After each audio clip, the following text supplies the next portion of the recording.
Assalamu alaikum wa rahmatullahi wa barakatuh. This is Abdul Nasser Jangda. If you enjoy and benefit from listening to our podcast, please donate to Qalam by visiting supportqalam.com. We love being able to share this content for free with you, and your donation ensures that we are always able to do so. Each podcast we produce has tens of thousands of listeners, so the opportunity for gaining immense reward by supporting this effort is endless, inshallah. You never know who will be able to benefit from your contributions and donations. Jazakumullahu khairan. Wassalamu alaikum wa rahmatullahi wa barakatuh. Bismillahi walhamdulillah wa salatu wa salamu ala rasulillahi wa ala alihi wa sahbihi ajma'een. Inshallah, continuing with our study of the life of the Prophet sallallahu alaihi wasallam, Seerah Nabawiyah, the prophetic biography. In the previous sessions, we concluded the study of the 9th year of Hijrah, the 9th year of the Prophet sallallahu alaihi wasallam's residence in the city of Medina. And as we talked about over numerous sessions, the 9th year was largely dominated by the arrival of the wufud, the caravans, the delegations that came from far and wide to meet with the Prophet ﷺ. Many of them had accepted Islam and they came to give their oath of allegiance to the Prophet ﷺ to learn more about the deen. Many of them were on the precipice of embracing Islam, and they came to formally accept the faith and embrace Islam, enter into Islam at the hands of the Prophet ﷺ. Many of them came because they had heard about Islam and they were curious to learn more, and they came and they learned more, and majority of them ended up accepting Islam and embracing Islam. However, there were some who came to negotiate and to talk and develop more peaceful relations. And as we had talked about, there were even a number of very few, but unfortunate interactions as well, like Musaylama Kadhab, the false prophet coming and basically being disrespectful with the Prophet ﷺ, and the Prophet ﷺ dismissing him and sending him away. And then we concluded by talking about how the Prophet ﷺ sent Mu'adh bin Jabal and Ali bin Abi Talib radiallahu ta'ala anhuma. He sent them to Yemen to establish Islam. Now, what we're going to continue talking about today is the 10th year of Hijrah. The 10th year of Hijrah, the early part of the year continued in a lot of the same way. The Prophet ﷺ actually did not travel a lot in the 10th year. He would travel extensively towards the end of the 10th year, because he would go for Hajj, Hajjatul Wida, and then the Prophet ﷺ, as we'll be talking about, would also undertake the very tedious and very difficult journey of Tabuk. But the Prophet ﷺ did not travel a lot during the 10th year. The 10th year was mostly a year of stability, establishment, education, development. The Prophet ﷺ sent many of the companions and the Sahaba radiallahu anhum far and wide. They spread Islam, they taught Islam. More and more tribes and people were entering into Islam. And even though the 9th year is known as the year of the delegations, during the beginning of the 10th year, the first half of the 10th year, many delegations continued to arrive and visit with the Prophet ﷺ and visit Madinatul Munawwarah. However, the thing that the 10th year is signified by is essentially Hajjatul Wida. It is the farewell pilgrimage. That is essentially what marks the 10th year of Hijrah. And so what we're going to be talking about over a number of the following sessions is we're going to go into a lot of depth and detail about Hajjatul Wida, the farewell pilgrimage, the Hajj of the Prophet ﷺ. As many scholars have noted, Ibn Kathir rahimahullah ta'ala, he writes very specifically, وَلَقَدْ اِعْتَنَى النَّاسُ بِحَجَّةِ رَسُولِ اللَّهِ صَلَّى اللَّهُ عَلَيْهِ وسلم اِعْتِنَاءً كَثِيرًا مِنْ قُدَمَاءِ الْأَئِمَّةِ وَمُتَأَخِّرِيهِمْ. And that actually stands true till today. Imam Ibn Kathir rahimahullah ta'ala, he says that people have expended a great amount of energy, and people have invested a lot of time and effort and energy into studying and documenting every single little aspect of the Hajj of the Prophet sallallahu alaihi wasallam. This happened classically, the scholars of old and the scholars of new, he says, at his time. And that actually has continued till today. Till today, there are ongoing writings and discussions and deliberations and reflections upon the Hajj of the Prophet ﷺ. The Prophet ﷺ, he proclaimed something at the time of the Hajj. The Prophet ﷺ, he said, "Khudhu anni manasikakum." Take from me how to perform the Hajj. By this time, there was such a large ummah that every single little action of the Prophet ﷺ was being documented, was being memorized, was being studied and transmitted and passed on and carried on. That was already going on, that was already happening. However, at the time of the Hajj, the Prophet ﷺ more deliberately and more specifically, he emphasized upon everyone to very closely study and observe the Hajj of the Prophet ﷺ. So for this reason, there is a lot of documentation. However, there's a little bit of a challenge that Ibn Kathir rahimahullah ta'ala, he talks about as well. He says that فَإِنَّ النَّقْلَةَ اخْتَلَفُوا فِيهَا اخْتِلَافًا كَثِيرًا جِدًّا.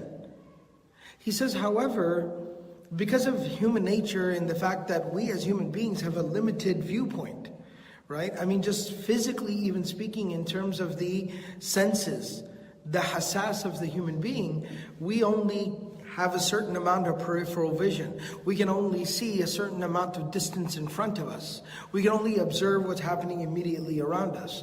So what happens is that different Sahaba, different people were narrating different moments from the Hajj of the Prophet ﷺ. So every single little narrator, every single Sahabi narrated specifically what they came across.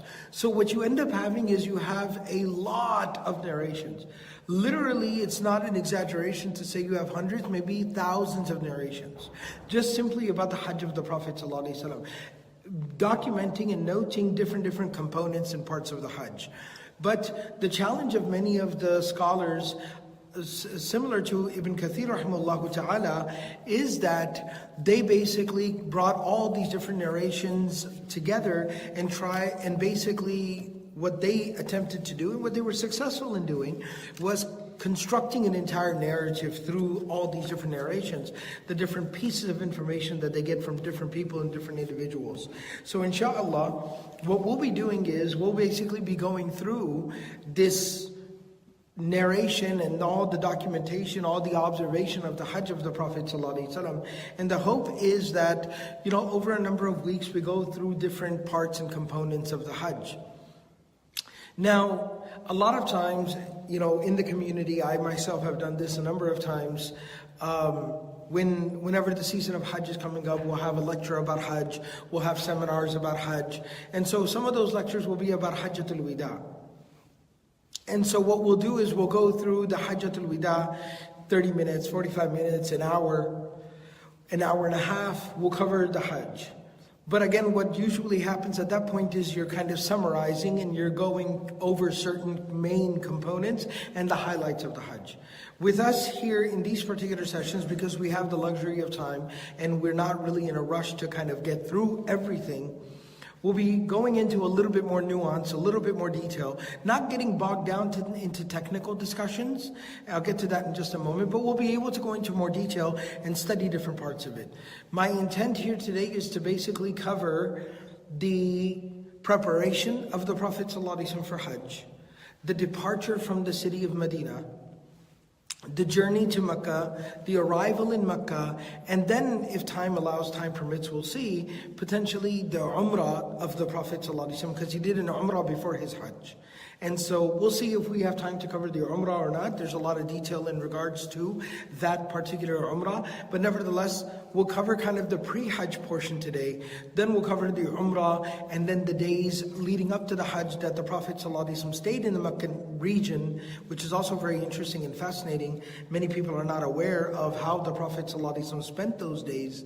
And then we'll actually go into the Hajj itself, and we'll probably have a dedicated session for just a khutbah of Hajjatul Wida.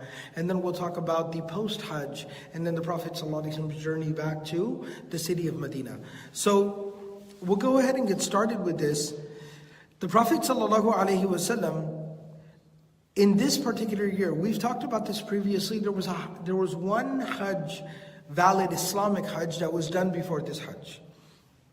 In the 9th year of Hijrah, a year ago, the Prophet ﷺ, the Prophet ﷺ had sent Abu Bakr and Ali radiallahu ta'ala anhuma, Abu Bakr and Ali radiallahu ta'ala anhuma as the leaders of the Hajj, along with 200 hand-picked, hand-selected companions, to send them for the Hajj, to initiate the process of Hajj. It also served as a way to kind of clean house in Mecca a little bit, establish some of the ground rules, because the world was a very different place at that time. Word would kind of get out more slowly. A lot of times some visitors from outside were still coming in expecting to find their idols there. They were basically coming to worship their idols. And they were arriving there and saying, oh, what happened over here? And it was creating this constant tension. So part of the declaration at that time was to completely establish the ground rules. No one will come here for worshipping idols anymore. إِنَّمَا الْمُشْرِكُونَ نَجَسٌ فَلَا يَقْرَبُوا الْمَسْجِدَ الْحَرَامَ بَعْدَ عَامِهِمْ هَذَا. That this concept and this belief and this practice of shirk is a detestable, filthy thing, theologically speaking. And so therefore, no one should ever come here with the intent and the purpose of worshipping their idols. Do not come here for that anymore. So these types of ground rules were established. This is the house of Allah subhanahu wa ta'ala. So this one Hajj did previously occur. However, this is the Hajj of the Prophet ﷺ. Imam Bukhari and Imam Muslim rahimahumullah ta'ala, they narrate from Anas radiallahu ta'ala anhu that the Prophet ﷺ performed 4 Umrahs in his lifetime. He performed 4 Umrahs in Islam in his lifetime. 3 of them were during the month of Dhul Qa'dah, the 11th month of the lunar calendar, and 1 was in Dhul Hijjah. All right. The 4 Umrahs of the Prophet ﷺ are: the first one was that the Prophet ﷺ and the Sahaba put on the ihram from the miqat of Medina, Dhul Hulayfa, and they proceeded. And when they arrived at the place of Hudaybiyah, they were blocked and prevented from coming in. That counts as an Umrah because they were blocked. They did not willingly go back. They were not allowed to go. So they shaved their heads, they made their sacrifices, and they went back from there. But they were given the full reward of the Umrah. So that is considered the first Umrah of the Prophet ﷺ. The second Umrah of the Prophet ﷺ was the Umrah of Qada, also known as Umratul Qisas and Umratul Qadiyya. It was basically a makeup, a follow-up Umrah. As part of the Treaty of Hudaybiyah, the Prophet ﷺ and the Muslims negotiated that they would come the following year in the 7th year of Hijrah, and they would come for 3 days and they would perform Umrah. That was also in the month of Dhul Qa'dah because it was exactly a year later. The third Umrah the Prophet ﷺ did was the Umrah of Ji'irrana. The Umrah of Al-Ji'irrana. Ji'irrana is the miqat of the people of At-Ta'if. So people who live in Ta'if, when they come for Umrah, they have to put on their ihram from a place called Ji'irrana. They have to put on their ihram from a place called Ji'irrana, and that was the Umrah of Ji'irrana. Basically, they had Fath Makkah. We talked about this. They did the conquest of Makkah. They went to Hunayn. They met the enemy at Hunayn and dispatched the enemy from there, the tribes of Hawazin and Thaqif. Then they laid siege to the tribe of Thaqif in the city of Ta'if. After they left there, they were coming back into Mecca, and now the Prophet ﷺ said Mecca is safe and secure. We can now perform an Umrah. And they stopped at Ji'irrana. They distributed the spoils of war. They assumed the Ihram, the state of Ihram, and then they came and did an Umrah, and that was also in the month of Dhul Qa'dah. The fourth Umrah the Prophet ﷺ performed was in conjunction with the Hajj. And we'll be talking a little bit more about that later. but this was the fourth one, and this was actually in the month of Dhul Hijjah. So these are the 4 Umrahs of the Prophet sallallahu alaihi wasallam. The other thing is that the ulama note that the Hajjatul Wida of the Prophet ﷺ is also it's known as Hajjatul Wida, the farewell Hajj or pilgrimage, because that was right before the departure of the Prophet ﷺ. Of course, that was something that the Sahaba did not know at that time. The Prophet ﷺ would later tell us, he told Fatima radiallahu ta'ala anha, he knew that his time was ending, but the Sahaba did not know the Prophet ﷺ was going to be departing soon. The Prophet ﷺ passed away 81 days after he came back from Hajj. 81 days after he came back from Hajj. The Prophet ﷺ did not, he knew, but the Sahaba did not know. Later on, we remember that as Hajjatul Wida, the farewell Hajj. Secondly, some of the scholars also refer to this as Hajjatul Islam. Hajjatul Islam. Even though the Hajj of Abu Bakr radiallahu ta'ala anhu is also known as Hajjatul Islam as well, because that was the first Hajj done in Islam, some scholars refer to this as Hajjatul Islam. The reason why they call this Hajjatul Islam is because of the ayah of the Quran that was revealed during this Hajj. اليوم أكملت لكم دينكم وأتممت عليكم نعمتي ورضيت لكم الإسلام دينا. Today I have completed your religion for you. I have completed my blessing upon you, and I have chosen for you as your way of life to be the religion of Islam. So that's why they call it Hajjatul Islam. And some also refer to it as Hajjatul Balagh. Balagh means to convey the message. And that's because of the khutbah the Prophet ﷺ gave at Hajjatul Wida. And specifically at the end of the khutbah, he asked the companions. First of all, he asked them, Ala qad ballaghtu, hal ballaghtu. Hal ballaghtu? Listen, have I conveyed the message? And they all the Sahaba responded to the Prophet ﷺ, قَدْ بَلَّغْتَ الرِّسَالَةَ وَأَدَّيْتَ الْأَمَانَةَ وَنَصَحْتَ الْأُمَّةَ. Yes, you have conveyed the message. And then the Prophet ﷺ said, فَلْيُبَلِّغْ الشَّاهِدْ مِنْكُمَ الْغَائِبِ.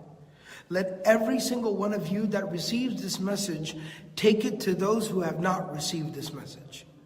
So because of the mandate of balagh, tabligh, was made at that particular moment, it's also known as Hajjatul Balagh.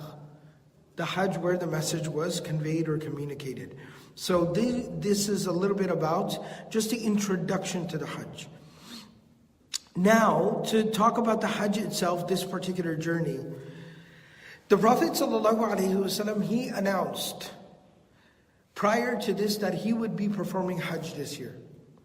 When he announced this, everyone in Medina prepared to go with the Prophet ﷺ for Hajj.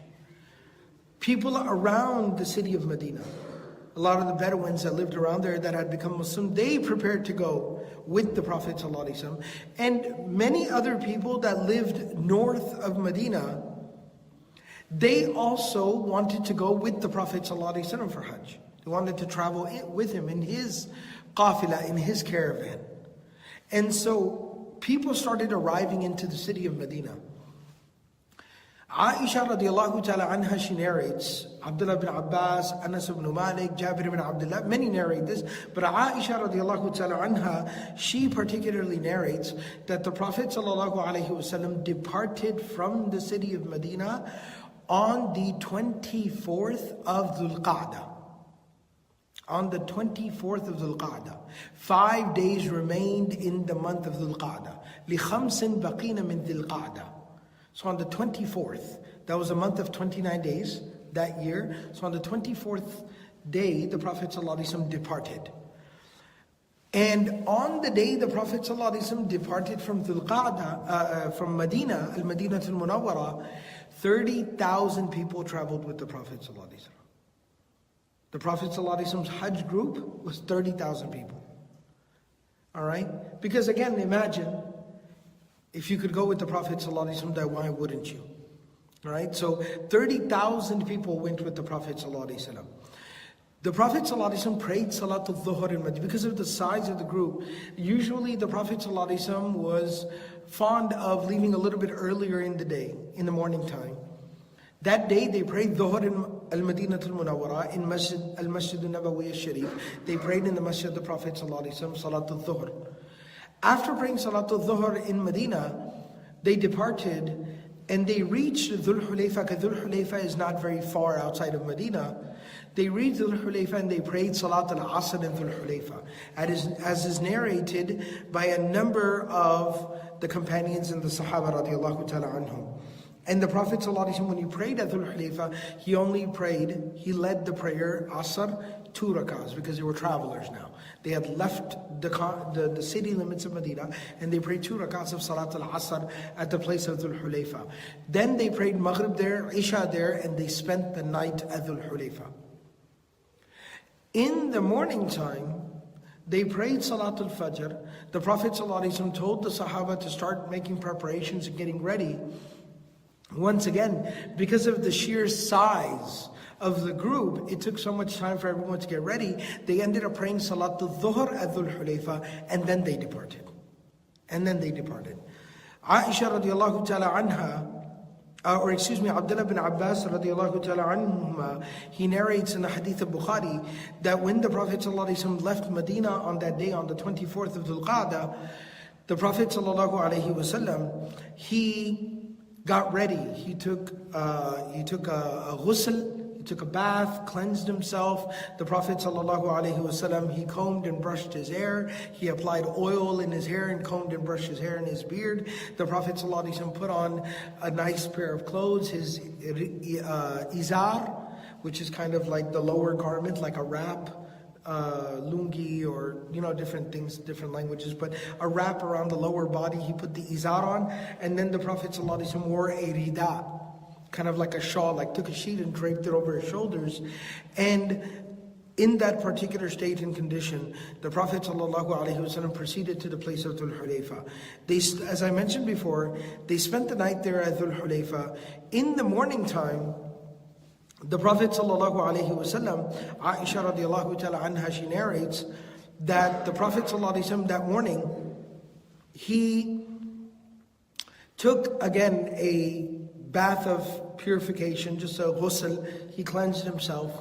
Aisha radiallahu ta'ala anha, she says, I personally applied perfume to the body of the Prophet ﷺ, to the chest and the shoulders of the Prophet ﷺ. The Prophet ﷺ would also sometimes take a little bit of perfume and put it in his hair. And then he would comb and brush his hair, and sometimes you could see some of the traces of the perfume in his hair, because it was like a cream, almost like musk, like a lotion. So you could sometimes see it, like where his hair would part, you could see it. So the Prophet ﷺ, he applied this. After that, the Prophet ﷺ put on the 2 garments of the ihram. The Prophet ﷺ then prayed. At the place of Dhul Hulayfa, there is a masjid present there. There's a lot of discussion amongst the historians and the scholars of Seerah and Hadith, but there is a masjid at the place of Dhul Hulayfa. That masjid is built on the place where the Prophet ﷺ prayed that day. That is the place where he prayed that day. So the Prophet ﷺ prayed the salawat there. They prayed Asr, Maghrib, Isha, Fajr, Dhuhr. Then the Prophet ﷺ, he prayed 2 rak'ahs for the sake of the ihram. 2 nafil, which is the sunnah of the Prophet ﷺ. He prayed that there. And then the Prophet ﷺ, there's a little bit of a detail here. He did not make the tahleel ma ahalla bil hajj huna. The Prophet ﷺ did not enter into the state of ihram yet. He put on the garments, got completely ready, prayed his 2 rak'ahs, but he did not do the talbiyah and make the intention of hajj yet. The Prophet ﷺ then went to the ride and the transportation, made sure everything was okay. The narrations mention that the Prophet ﷺ, he had a very, very simple ride on that day. He had a very simple ride. 2 things are specifically mentioned. Some of the narrations mention that one of the things they used to do, a lot of times for like leaders, respectable people, chiefs, people like this, right? And by this time, so many people, there's hundreds of thousands of Muslims now. So there were a lot of people who were eager to serve the Prophet ﷺ.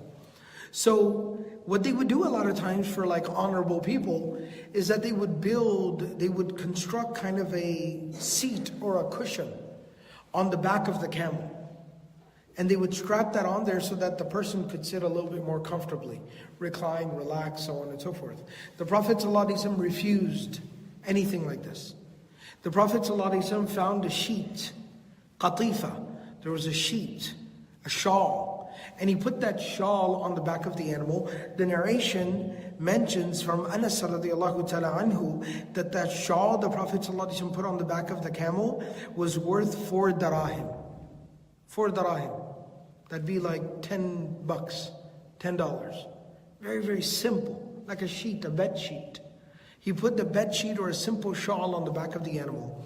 The second thing is that a lot of times, again, very, kind of important people, high caliber people, when they would travel on long journeys, they would have 2 camels. They would have 2 camels. They would ride on one camel, and then they would put all their supplies and all their things on another camel. And that camel would be tied to this camel, right? The Prophet ﷺ only had 1 camel. He refused to have a second camel carrying his stuff. He said, I don't need it. All of his stuff was tied onto the camel, and it was very little stuff. And it was tied onto the camel that he was riding. He said, there's no need for this. And then the Prophet ﷺ, when he made sure the animal was proper, the way he wanted it, simple, humble. This is Hajj, the messenger of Allah. Right? And so he wanted it simple. After he made sure everything was the way he wanted it, the Prophet ﷺ got on top of the animal, and Anas radiallahu ta'ala anhu, he narrates that the Prophet ﷺ, he said at that time, Allahumma hajjatun la riya'a fiha wa la sum'ah. Oh Allah, I want to do a Hajj that has no arrogance, no showing off, no boasting, no ostentation, no boastfulness.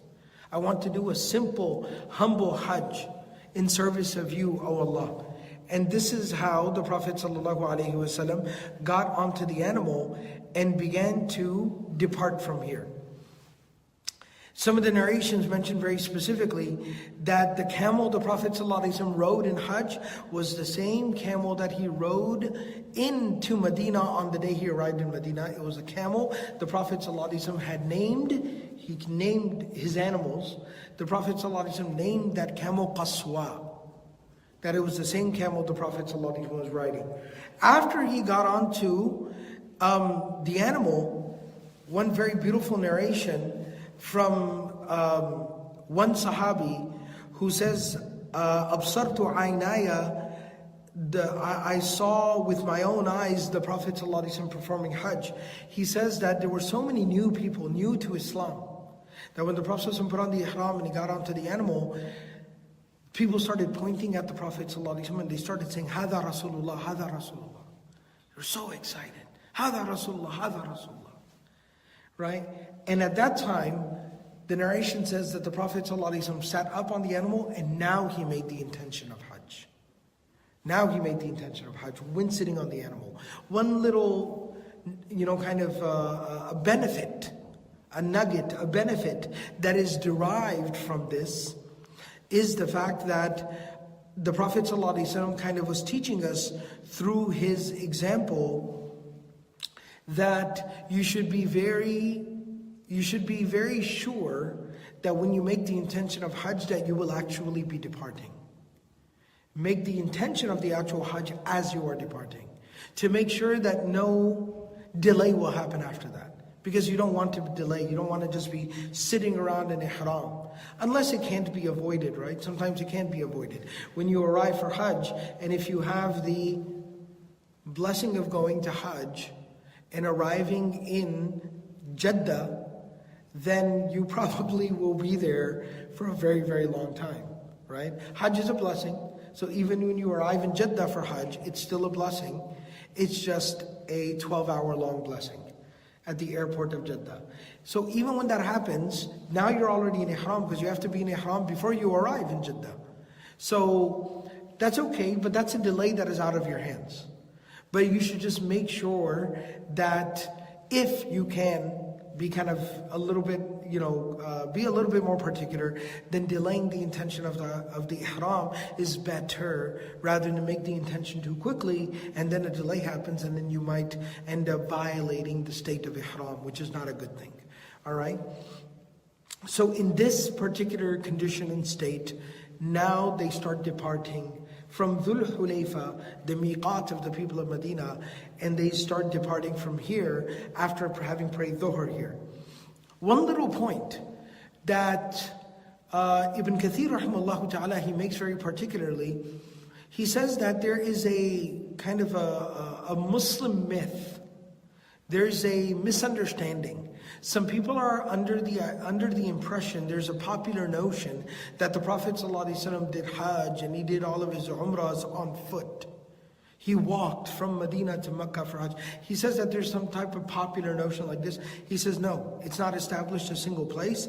لم يعتمد النبي صلى الله عليه وسلم في شيء من عمره ماشيا لا في الحديبية ولا في القضاء ولا في الجعرانة ولا في حجة الوداع. He never walked from Medina to Mecca. That's just not true, right? And he says that these narrations about the Prophet ﷺ riding an animal on the way to Mecca, these are narrated by so many different companions that we can basically say that there is tawatur and shuhra on the fact that the Prophet ﷺ used a mode of transportation when going between Medina and Mecca. So a lot of times people, unfortunately and mistakenly, they blow things out of proportion. But there's no real virtue in somebody deliberately trying to walk when they have a mode of transportation available. Of course, if they don't, they have to walk, then that's good. But there's no particular virtue in this because the Prophet ﷺ had a camel, so he rode a camel and he undertook the journey. Now, once they at the place, so a real quick note before we talk about the departure from Dhul Hulayfa, the Prophet ﷺ actually spoke about the virtues of that place. He said it's a blessed place. A man came to meet the Prophet ﷺ when he spent the night at Dhul Hulayfa, and he became Muslim. The Prophet ﷺ, he told him, إِنَّكَ بِبَطْحَا مُبَارَكَةٍ. He said, you are in a blessed valley. Abdullah bin Abbas radiallahu ta'ala anhu in a hadith of Bukhari, he says, I heard Umar bin al-Khattab radiallahu ta'ala anhu say that the Prophet sallallahu alayhi wasallam said, Atani al-laylata atin min Rabbi. Basically, someone came to me from my Lord, meaning an angel came to me. Jibreel alayhi salam most likely. An angel came to me and he told me that Allah has said, Salli fi hadha al-wadi al-mubarak. Pray in this blessed valley. So the place of Dhul Hulayfa is actually a blessed place, right? And then the Prophet ﷺ said, وَقُلْ عُمْرَةٌ فِي حَجَّةٍ. And do an Umrah along with your Hajj. And we'll talk more about that in potentially a little bit later. So after praying Dhuhr on that day, as I mentioned, the Prophet ﷺ, he departed. Once they departed from there, there's a very beautiful narration that the Prophet there's a very beautiful narration that Jibreel alayhi salam came to the Prophet ﷺ on that day as they departed from there, and Jibreel alayhi salam told the Prophet ﷺ, Mur ashabaka falyarfa'u aswatahum bitalbiyah فإنها شعار الحج. He told Jibreel alayhi salam, said that Allah subhanahu wa ta'ala has sent you a message, and that is, please tell your companions to raise their voices in saying the talbiyah, and because the talbiyah is the slogan of Hajj. فإنها شعار الحج. It is the marker of Hajj, the slogan of Hajj. And it's narrated in the hadith of Anas radiallahu ta'ala anhu that I heard the Prophet ﷺ say, لَبَّيْكَ اللَّهُمَّ حَجًّا وَعُمْرَةً. That is how he initiated the ihram. And from there, the Prophet ﷺ started saying the talbiyah. Well, what is the talbiyah of the Prophet ﷺ? It's mentioned in numerous narrations. It's very well established. Abdullah bin Umar radiallahu ta'ala anhuma, he says that the talbiyah is labbaik Allahumma labbaik, labbaik la sharika laka labbaik, innal hamda wa ni'mata laka wal mulk la sharika lak. And then Abdullah bin Umar radiallahu ta'ala anhuma, he added something. he added something. كان عبد الله بن عمر يزيد فيها, and the Prophet ﷺ approved of him adding this. He said, لبيك لبيك وسعديك والخير في يديك والرغباء إليك والعمل. He said that لبيك لبيك, he added, the word لبيك basically means that I am present, I am present, I am here my Lord, I am here my Lord. And he said وسعديك, and that all blessings and good fortune comes from you, O Allah. والخير في يديك, all good is in your hands, O Allah. وَالرَّغْبَاءُ إِلَيْكَ وَالْعَمَلِ, and all of our motivations are to please you, and all the actions we do are for your sake, O Allah. And that this was the talbiyah. So Jibreel alayhi salam actually came to the Prophet and he said, tell them to raise their voices. And then the Sahaba basically started saying the talbiyah very, very loudly as they proceeded on towards the city of Mecca. Jabir radiallahu ta'ala anhu has a very beautiful narration. Jabir radiallahu ta'ala anhu says, we were traveling. There's 30,000 people traveling together. He said, I became very curious. So he says, I was sitting close to the Prophet sallallahu alaihi wasallam, and people were saying the talbiyah. And while people were saying the talbiyah and I was riding close to the Prophet sallallahu alaihi wasallam, I got curious. So he says that I stood up on the back of my camel. I stood up on the back of my camel. فَنَظَرْتُ مَدَّ بَصَرِي بَيْنَ يَدَيْ رَسُولِ اللَّهِ صَلَّى اللَّهُ عَلَيْهِ وَسَلَّمَ مِنْ رَاكِبٍ وَمَاشٍ. I looked as far as I could see ahead of the Prophet sallallahu alaihi wasallam, the crowd, the caravan. And as far as I could see, all I could see was people. I couldn't see past the crowd. وَمِنْ خَلْفِهِ مِثْلَ ذَلِكَ. I turned around and there were just as many people behind us, as far as I could see. وَعَنْ يَمِينِهِ مِثْلَ ذَلِكَ وَعَنْ شِمَالِهِ مِثْلَ ذَلِكَ. To the right, to the left, there's just like an ocean of humanity just moving together. And he said, Jabir then says, وَرَسُولُ اللَّهِ صَلَّى اللَّهُ عَلَيْهِ وَسَلَّمَ بَيْنَ أَظْهُرِنَا. And he said, it struck me at that moment. We got to see this moment when there is like an ocean of Muslims openly, publicly shouting the talbiyah, traveling for Hajj, and the Prophet ﷺ is still alive amongst us. Because we didn't know. I mean, we knew this was the truth. We knew this was right. But we also knew we had to sacrifice and we had to be tough. And we had to see this through. So we didn't know, are we ever going to get to see that day? And if we get to see that day, will the Prophet ﷺ still be with us? We don't know. But Allah subhanahu wa ta'ala showed us that day with the Prophet ﷺ still amongst us. And he says, وَرَسُولُ اللَّهِ صَلَّى اللَّهُ عَلَيْهِ وَسَلَّمَ بَيْنَ أَظْهُرِنَا. The Prophet ﷺ is still with us. وَعَلَيْهِ يَنْزِلُ الْقُرْآنِ. And the Qur'an is still coming down. وَهُوَ يَعْرِفُ تَأْوِيلَهُ. And the Prophet ﷺ explains to us the Qur'an. وَمَا عَمِلَ بِهِ مِنْ شَيْءٍ عَمِلْنَاهُ. The Prophet ﷺ still keeps teaching us, and we keep emulating him and following him and do as he teaches us. فَخَرَجْنَا لَا نَنْوِي إِلَّا الْحَجِّ. He said, we left Medina and we weren't going to war, we weren't going to battle, we didn't have to worry about an enemy for the first time. We left and we knew all we have to worry about is doing Hajj. It was such a powerful feeling. حَتَّى إِذَا أَتَيْنَا الْكَعْبَةَ. Until we got to arrive in this way and lay our eyes on the Kaaba. Such a beautiful, powerful moment. So Jabir radiallahu ta'ala anhu, he specifically mentions this moment.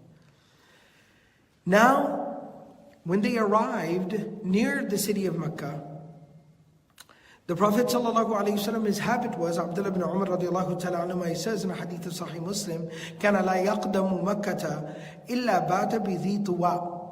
The Prophet sallallahu alaihi wasallam would always stop a little bit outside of Mecca, and then the Prophet ﷺ would spend the night there. So he was well rested, not fatigued. And then when he would wake up in the morning, he would take a ghusl, he would take a bath, he would cleanse himself. And then the Prophet ﷺ used to like to enter Mecca in the morning time, in the daytime, so that he could see the Kaaba. And he would like to kind of get some rest and cleanse himself. So when he got there, he could fully enjoy the experience of being at the house of Allah, of being at the Haram. And again, it's mentioned that at this journey of Hajjatul Wida, the Prophet ﷺ did the same thing. When the Prophet ﷺ entered into Makkah on that day, the Prophet ﷺ went straight to the Kaaba.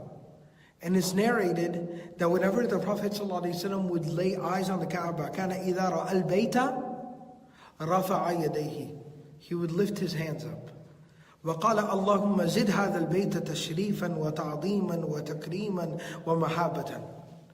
Oh Allah, please increase this house in honor and in majesty, in dignity and in respect. Increase it.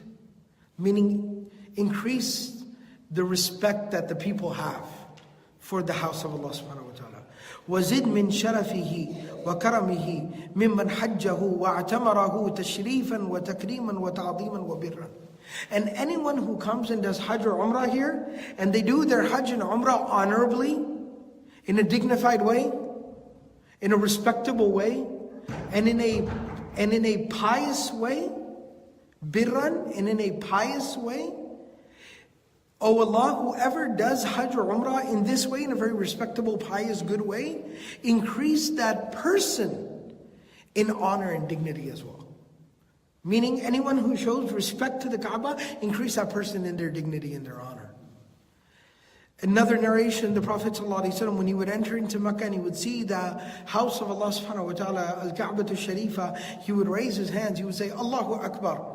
And then the Prophet ﷺ, another version of the dua that is mentioned, he would say, Allahumma anta salam wa minka salam, fahayyina rabbana bis salam.